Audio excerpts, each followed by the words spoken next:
We have a couple more minutes. I want to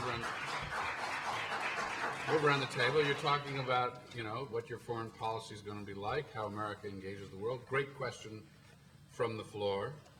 I like questions like this. It is January 2009. No, it's not. We wish it Yes, were. it is. It makes it very difficult. Right now, it's January 2009. We're cheering. Who's your Secretary of State? Present company excluded.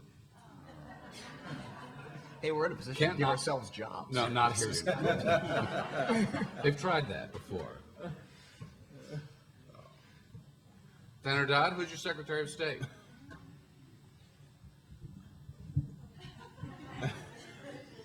I'd say President Dodd would select one of the individuals that's probably sitting at this table, or the surrogate of that's sitting at the table. One of the individuals who's running for president probably would make a phenomenal Secretary of State. And there are several Democrats, obviously, in this nation who could serve. But I think there are several qualified candidates among the candidates that would be not his vice president, but available to be his Secretary of State.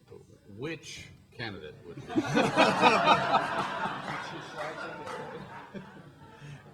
That President Dodd would have to respond to. I would not be able to make that choice. Okay. Governor Richardson, who's your Secretary of State? I would agree with everything President Dodd said, but I would specifically, as President Richardson would pick, I believe, Joe Biden, who I think has that outstanding experience in terms of his chairmanship of No, present company. You just can't employ yourselves, but you can employ your. present companies, yeah. So Joe You Biden. didn't understand the question. Does No, Joe I got- Biden? I got out of it. He would make a great Secretary of State because of his leadership on the foreign relations. So are you prepared to end your candidacy now and accept the job offer? Who does President Biden pick as his Secretary of State? I appreciate the Congressman's comments, that I recognize it's an attempt to get Senator Biden to take Governor Richardson as Secretary of State. He will certainly be right near the top of the list. But I don't think I could leave this room alive if I didn't at least mention the name Richard Holbrooke. Okay. How about Senator Edwards? By my calculation, between 2/3 and 3/4 of what I have said, I have no real idea if Senator Edwards really thinks. That's encouraging, by the way, and we thank you for coming here. And I'm certainly not going to speak for him on this point. I have no So idea. you're not going to extend a job offer here. I think it's going to be someone who's smart. You're getting warmer. That question really is beyond the scope of a surrogate to answer, because it's personal as well. I mean, we could tell you generally.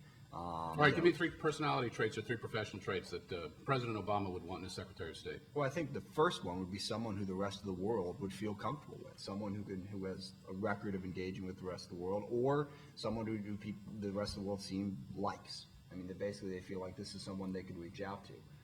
That would be the number one. I mean, second, of course, would be the smart thing. That rarely hurts, But I think the biggest one, number one, is does the rest of the world look at this pick and say, there's someone who wants to engage with us, and has a record of doing that. That would be the top. President Clinton? Category. Well, I'll say to my colleagues here, I'm taking resumes for anybody who's interested. But the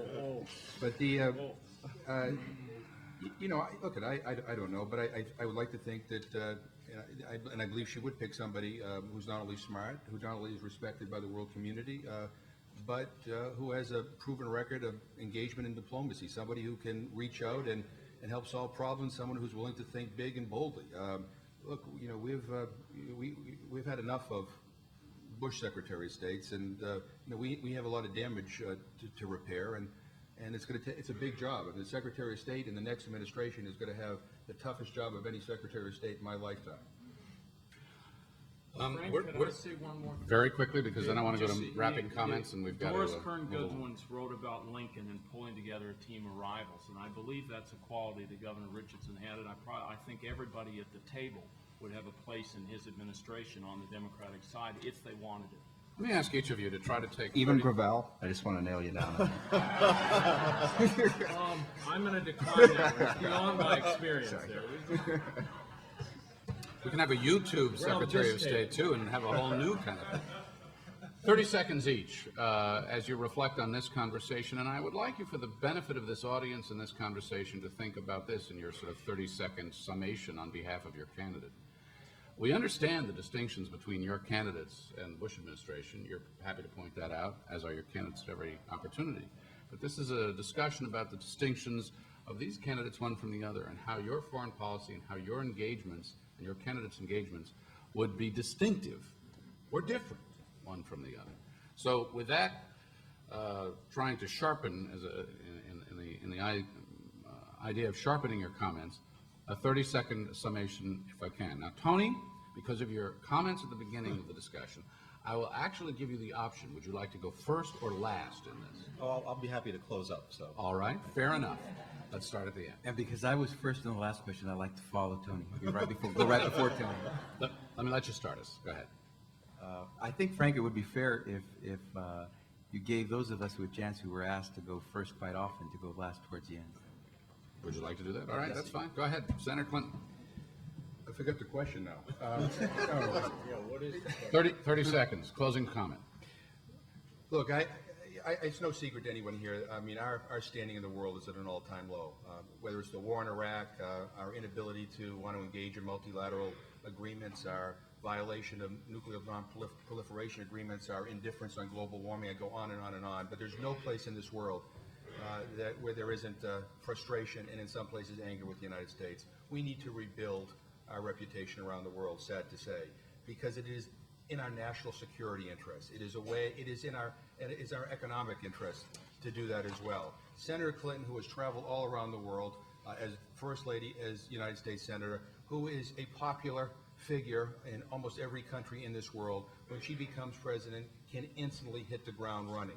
I mean, she can help rebuild our reputation around the world. She can build the type of partnerships, and the word partnerships is key with the rest of the world, to try to solve some of these pressing problems, whether they're in Iraq, whether it's world hunger, whether it's global warming, whether it's, childhood diseases. So, I think her experience, I think her ability to lead, and I think her, quite frankly, her vision makes her the best qualified candidate for president, and I think she'll be a president we can say we're proud of. Thank you. Senator Obama.